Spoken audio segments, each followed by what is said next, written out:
Hello and welcome to my channel. This is One Coffee Biography, a space for lives that still inspire us. Because what you stand for goes beyond your physical life. Let's learn a little about the life of Nelson Mandela. He lost his freedom for many years, but gained something far deeper when he understood that there is a deeper dimension of being enslaved, which is mentally. He once claimed, as I walked out the door toward the gate that would lead to my freedom, I knew that if I did not leave my bitterness and hatred behind, I would still be in prison. These words were not written in peace. They came from a man who spent 27 years behind bars, imprisoned for his beliefs. What kind of person walks out of prison after nearly 3 decades not broken or vengeful, but ready to lead the very nation that tried to silence him? He was born on July 18th in the year 1918 in Mvezo, Umtata, the main town in the Eastern Cape province of South Africa, named Rolihlahla Mandela. The name means pulling the branch of a tree, or, informally, troublemaker. He was one of 13 children born to his father and belonged to the Thembu royal family, a traditional Xhosa-speaking people of southern Africa. The Thembu were not simply a clan, but a recognized royal lineage with its own kings, customs, and systems of authority.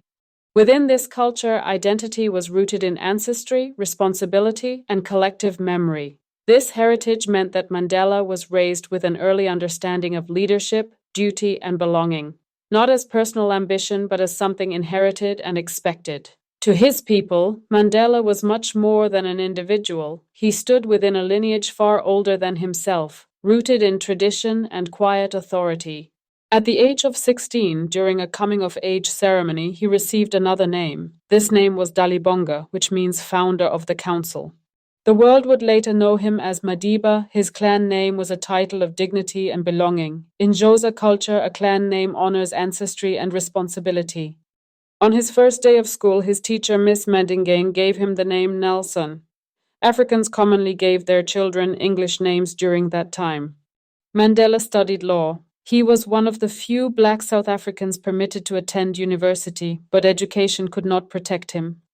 Apartheid reminded him daily that the system had no place for his ambition or his voice. South Africa had become a hierarchy of humiliation. But Nelson Mandela refused to accept it as normal. He joined the African National Congress Youth League, organized protests, and burned his passbook. Later, together with Oliver Tambo, he opened the country's first black-owned law firm, offering legal defense to people the state refused to recognize. At first, Mandela believed in patience and dialogue. Then came Sharpeville in the year 1960. Police opened fire on an unarmed crowd protesting pass laws. 69 people were killed. For Mandela, the line had been crossed. He did not abandon nonviolence out of anger, but because peaceful resistance had been answered with bullets. "It is not because I love violence," he said, "but because we have no other choice." Together with others in the African National Congress, Mandela helped form Umkhonto we Sizwe, the armed wing of the movement. His mission was sabotage, not terror, disruption without the loss of life. Still, the South African government labeled him a terrorist. In the year 1964, Nelson Mandela was arrested, tried, and sentenced to life in prison. At the Rivonia trial, he spoke words that would echo far beyond the courtroom. He stood there and said, "I have cherished the ideal of a democratic and free society in which all persons live together in harmony and with equal opportunities. It is an ideal which I hope to live for and to achieve, and it is an ideal for which I am prepared to die." Outside the prison walls stood his love of live Winnie Mandela. While he disappeared behind concrete and steel, she carried his name through years of bans, harassment, and surveillance. She once stated that a part of her soul went with him that day into prison. Mandela was sent to Robben Island, his world narrowed to 4 square meters, no bed, no running water, only stone, salt air, and silence. He became the prisoner with the number 466/64. By day, he worked in the lime quarry. The white dust burned his eyes and nearly damaged his vision. At night, he read, wrote, listened, and waited. Prison was meant to erase identity, but Mandela refused to disappear. He studied the language of the white South African population, Afrikaans, the language of his jailers. believing that understanding an opponent was a form of power. Among fellow prisoners, he became a teacher and a mediator. Leadership, he believed, was practiced quietly. In secret, he began writing his memoir, named Long Walk to Freedom. Pages were hidden secretly beneath the soil of the prison garden. The manuscript was confiscated more than once and destroyed. Each time, he began again. So the prison did not break him, it refined him. During those years, something rare happened. Mandela was separated from power, from applause, from visibility. What remained was character. Prison forced him into stillness, and stillness, over time, became a teacher. He learned that anger can feel like strength but slowly turns into a cage, that discipline is not the absence of emotion, but the ability to live with it without being ruled by it. Many prisoners dreamed of revenge. Mandela chose something harder, and that was restraint. Not because he was weak, but because he understood that a nation built on humiliation cannot be healed by reversing the roles. Power, he realized, is not proven by domination, it is proven by self-control. In isolation, he practiced seeing the world from the perspective of his adversaries, not to excuse them, but to understand how fear shapes systems and how fear sustains violence. Forgiveness for Mandela was never sentimental, it was strategic, a way to prevent the future from being held hostage by the past.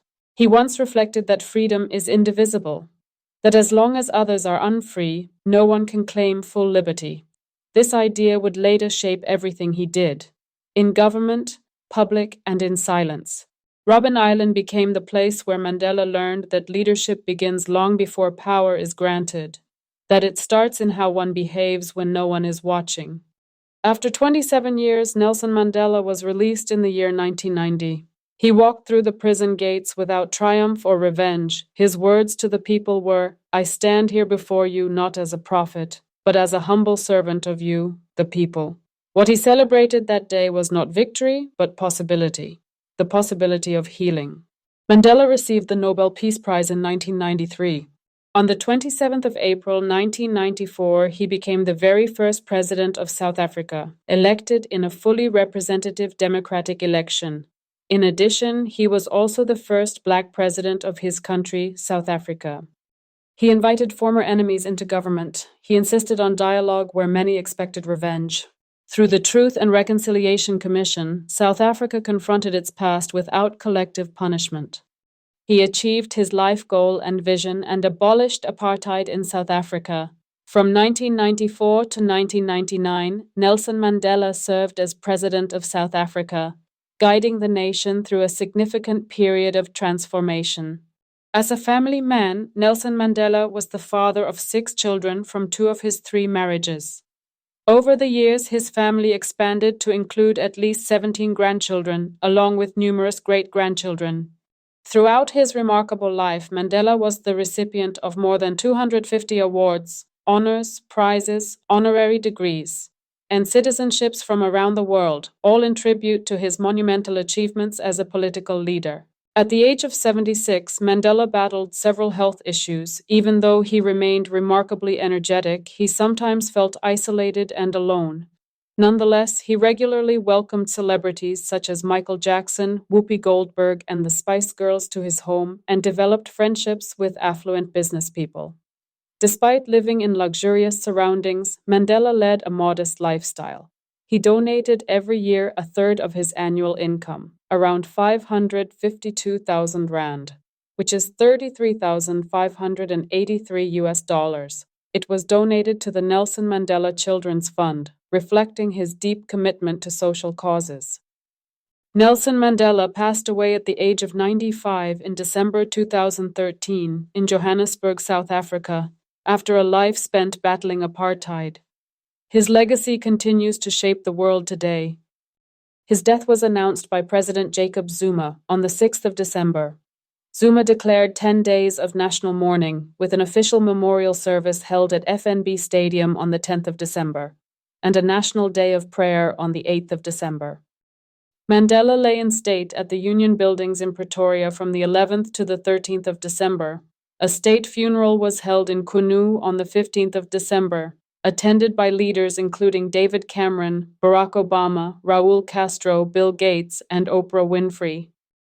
Mandela's legacy is his role model and the inner and outer pursuit of the question, what does it mean to be free, and how do I become so even when laid in chains or imprisoned?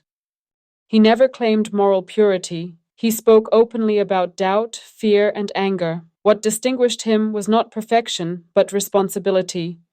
Mandela believed freedom was not only political, it was internal. Resentment, he said, is like drinking poison and then hoping it will kill your enemies. To be free is not merely to cast off one's chains, but to live in a way that respects and enhances the freedom of others. That is why every year on July 18th, the world observes Mandela Day. It is a collective reminder that a single life, lived with principle, can redirect history. His legacy continues to shape the world today. Nelson Mandela dedicated his life to fighting apartheid, the oppressive system that discriminated against South Africa's black majority. He tirelessly championed equality for all, regardless of skin color or background.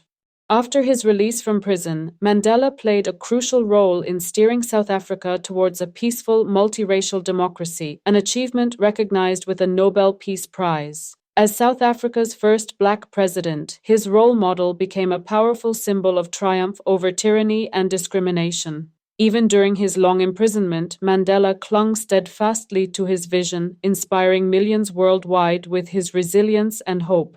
His name is synonymous with the fight against social injustice and poverty. Mandela is celebrated globally as an icon and moral example. While South Africa still faces challenges such as poverty and inequality, Mandela's vision of equality continues to inspire progress. If you wish to spend more time with the story of this inspiring person, I highly recommend to read Mandela's biography with the name Long Walk to Freedom. And if you like this video, please like it and subscribe to my channel. Thank you for watching and see you next time.